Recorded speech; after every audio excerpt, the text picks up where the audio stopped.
Us right now is Tennessee Senator and Judiciary Committee member Marsha Blackburn. Senator, it's good to have you on this morning. Thanks so much for joining us. With you. Sure. So let's talk about what you've come to in terms of an agreement. The committee, I guess, coming to this temporary agreement about $1.4 billion toward wall funding. That's way lower than the president wanted. Would the president sign this, do you think? I don't know if the president will sign it or not, but I do know this. It does put 55 additional miles of wall building on that southern border, and this is something that Americans want to see. They want to see the border secured, and just as the president said so well, ending the influx of drugs and sex traffickers, human traffickers, gangs that really make our communities unsafe. And Maria, as I've continued to say through this entire debate, until you secure that southern border, every town's a border town and every state a border state because of traffickers and gangs and violence and drugs and the unsafety and those conditions that are brought to our communities. Yeah, but is it worth signing on to something that includes a decline in the number of beds at the ICE detention centers? This weekend on Sunday Morning Futures, South Carolina Senator Lindsey Graham broke the news with us on Sunday, telling us that the president will not sign a bill that cuts the number of ICE detention beds in his facilities. Watch this. I'm surprised that this is something that's coming up now in the 11th hour. Has this been an issue in terms of reducing the number of beds? No. Before? I promise you this, Donald Trump is not going to sign any bill that reduces the number of bed spaces available to hold violent offenders who come across our border. He can't do that. He won't do that. Senator, what about that? What is the significance of the decline in beds? I have been in those detention facilities, and I encourage any Democrat member who has not been in those facilities to go down there and to take a position that says, well, we want to cap the number of people that you can contain of these violent, criminal, illegal aliens. Now, think about that. They're wanting to say, okay, let's decide the degree of danger that this person may pose and then decide if they are going to be detained or not. If you are in this country, if you're trying to come to this country, if you're a criminal, illegal alien, you don't need to be here. You need to be detained and you need to be deported and barred from ever coming back into this country. But bottom line, Senator, will you sign this? I don't know if he is going to sign this. What about you? Will you vote yes to this agreement?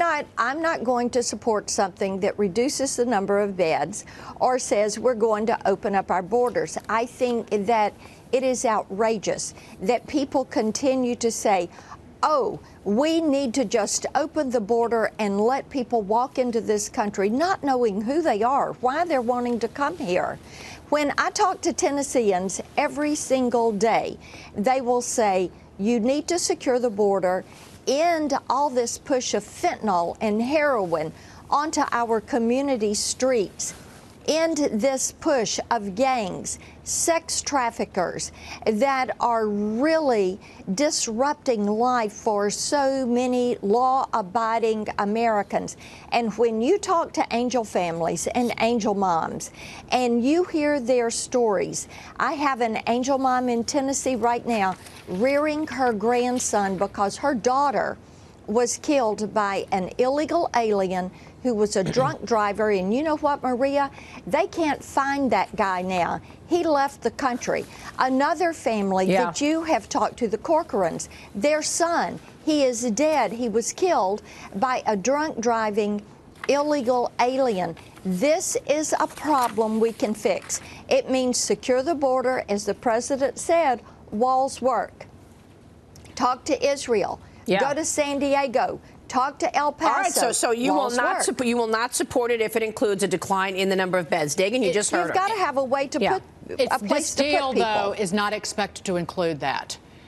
According to the Wall Street Journal reporting this morning, the deal gives both parties something they'd sought.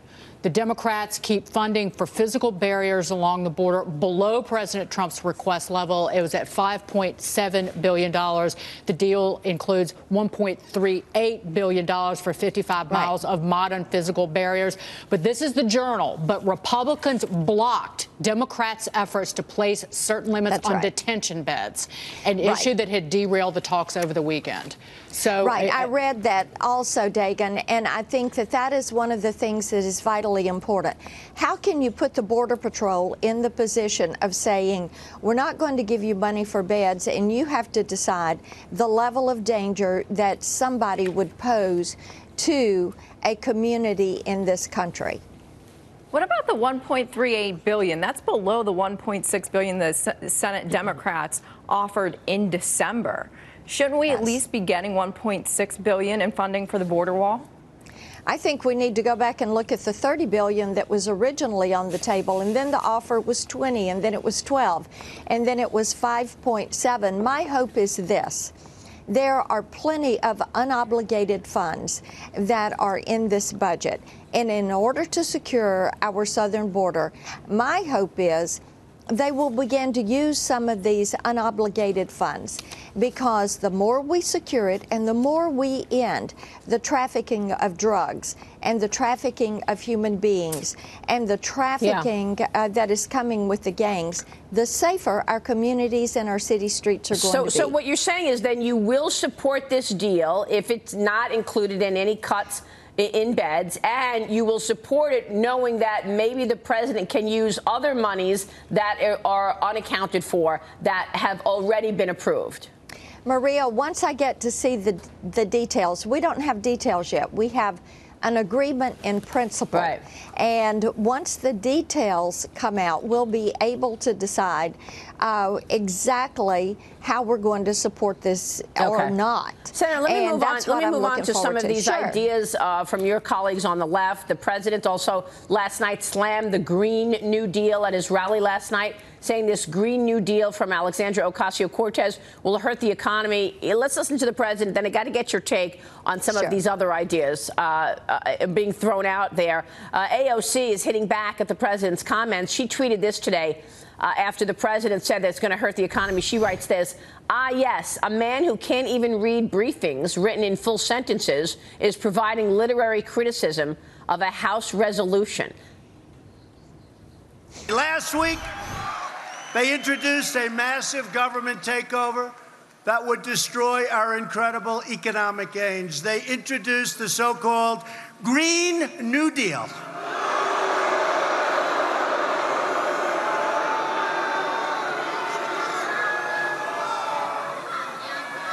It sounds like a high school term paper that got a low mark. I mean, it's pretty incredible to hear AOC come back and criticize the president. I mean, here's a woman who she's a freshman congresswoman, but she's got a lot of name calling and a lot of things to say about other people. Well, they've tried different provisions of this Green New Deal through the years. You remember back in 2007, they tried a part of this. Look, if they had their way, FedEx would be out of business. So all of these packages that people are getting from online shopping, that delivery would come to an end. You would see cattle farming, the biggest part of our ag sector in Tennessee, that would come to an end. You couldn't go grab a steak or a hamburger because they would end that cattle farming. And I don't know about you, but Pals or Bells in Tennessee that make great hamburgers, I like to pick one of those up. You would see an end to all of the fossil fuels. You think about no service stations, all of those jobs would go away, refining jobs would go away, the logistics industry and all of those jobs, all of that would go away. So I don't know how they plan to pay for this. And there is a true disconnect between saying, here is the utopia that we would like to have, and you can get around on the bicycle or on your feet.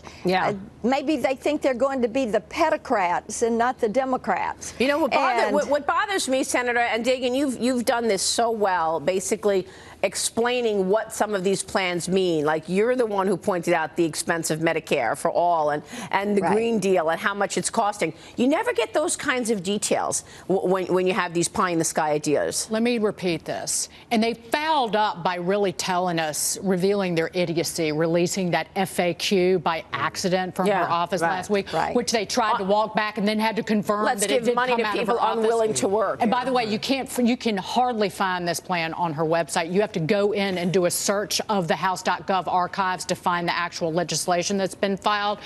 But the great liberal lie is that the rich, the very, very rich, are going to pay for all of this and nobody else has to pay for it. It is the middle class and lower income citizens who get burdened with the higher cost. We use gasoline because it's a cheap form of fuel. We are a giant nation with very little rail infrastructure, and we like to drive everywhere. And it's not that expensive. Take a train to Europe. You tell people that they're going to have to use electric cars, which are wildly more expensive based on current technology, and you are hurting poor people. You're hurting the middle class in this country. That's exactly right. Tell them, be honest with them. How about some honesty, right? I mean, really. Senator, it's great to get your insights as always.